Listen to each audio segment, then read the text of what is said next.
विद्या के इस मंदिर में मां शारदे के श्री चरणों में प्रणाम करता हूं। लोक देवता गुगा जी की इस धरती पर मैं गुगा जी महाराज की इस धरती को प्रणाम करता हूं और हमारे बीच में एक संत श्री बैठे हैं, उनके भी श्री चरणों में प्रणाम करते हुए मंच पर आज के कार्यक्रम में आपकी शोभा बढ़ा रहे विशिष्ट अतिथि के रूप में पूर्व प्रधान मदन लाल जी, आपके वर्तमान सरपंच प्रकाश जी अवाना साहब और शिक्षा से आपके सीबीओ साहब जितेंद्र जी सुरोलिया जी और अन्य जो भी हमारे अतिथिगण बैठे हैं, सम्मानित मंच, आगंतुक बुजुर्गों, नौजवान साथियों और प्यारी प्यारी बच्चियों। और मैं सबसे बाद में नाम लेने से कोई महत्व कम नहीं हो जाता है।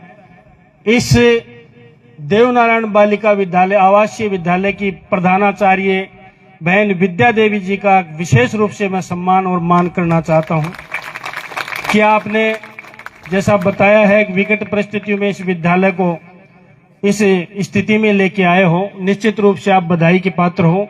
हमारे गोपाल जी पत्रकार जी का भी धन्यवाद करना चाहता हूं। आए हुए सभी जो इस कार्यक्रम में पधारे हैं, बुजुर्गों के श्री चरणों में प्रणाम, माताओं का अभिनंदन और बेटियों को आशीर्वाद। काफी बातें हुई यहाँ पर, निश्चित रूप से मुझे भी पहली बार आने का मौका मिला है।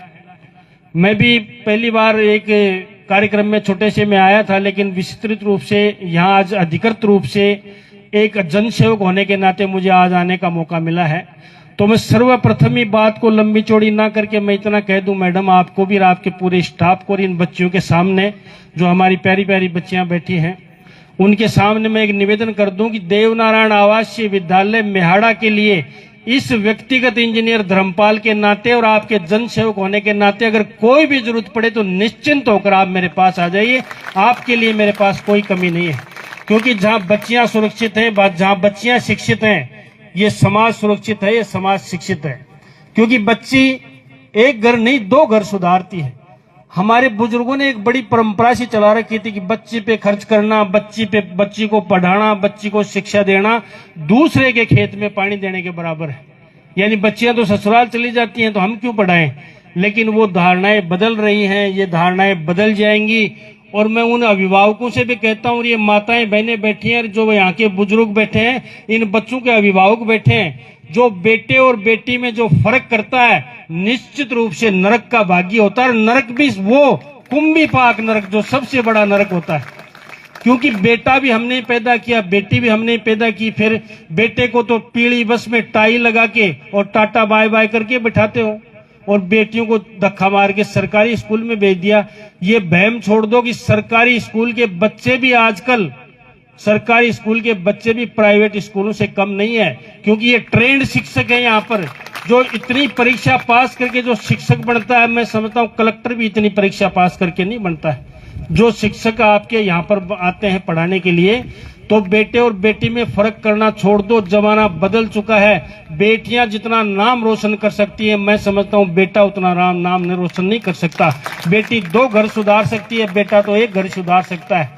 लेकिन बेटियों से भी मैं एक बात कहना चाहता हूं, हो सकता है आप छोटी हो, आपके समझ में नहीं आएगी, लेकिन जीवन में मेरी बात याद रखना कि आपके एक जनसेवक ने, आपके चाचा ने, आपके ताऊ ने, आपके पिता समान एक विधायक ने एक बात कही थी, बेटा मेरी बात सुन लेना, चाहे पैसे कम कमा लेना, चाहे परसेंटेज कम ले आना, लेकिन कभी भी माँ बाप का नाम बदनाम करके घर से चले मत जाना। ये मैं आप लोगों से कहना चाहता हूँ। मैंने देखा है राजनीतिक जीवन में ऐसी ऐसी घटनाएं देखता हूँ जब माथा पीटना पड़ता है, श्रम के मारे सर झुक जाता है और 3 लोग का नाथ कांप जाता है जब बेटी थाने में बैठ के कहती है कि मेरा बाप, मैं इस बाप को जानती नहीं है कौन है। जब थाने में बैठ के कहती है कि मैं मेरी माँ को नहीं जानती, उस वक्त माँ और बाप मर जाता है, जीते जी मर जाता है। जिसने पढ़ाया लिखाया, आपको 18-20 साल तक आप पे खर्चा किया, आप पे लाड प्यार किया और उसको पहचानने से इनकार करते हो। ये होटल नहीं है कि 20 साल तक खाना खाया और बाप का नाम बदनाम करके और परिवार का नाम बदनाम करके चले गए। मैं ये बात इस शिक्षा के जगत में इसलिए कह रहा हूं कि मैं राजनीतिक जीवन में काम करता हूं, मुझे रोज ऐसी चीजों का सामना करना पड़ता है, रोज डेली इस चीजों का सामना करना पड़ता है। और मैं समझता हूं कि जब तक युवा और हमारी युवतियां समझदार और संस्कारवान नहीं बनेंगी, जब तक देश का सही मायने में उद्धार नहीं होगा।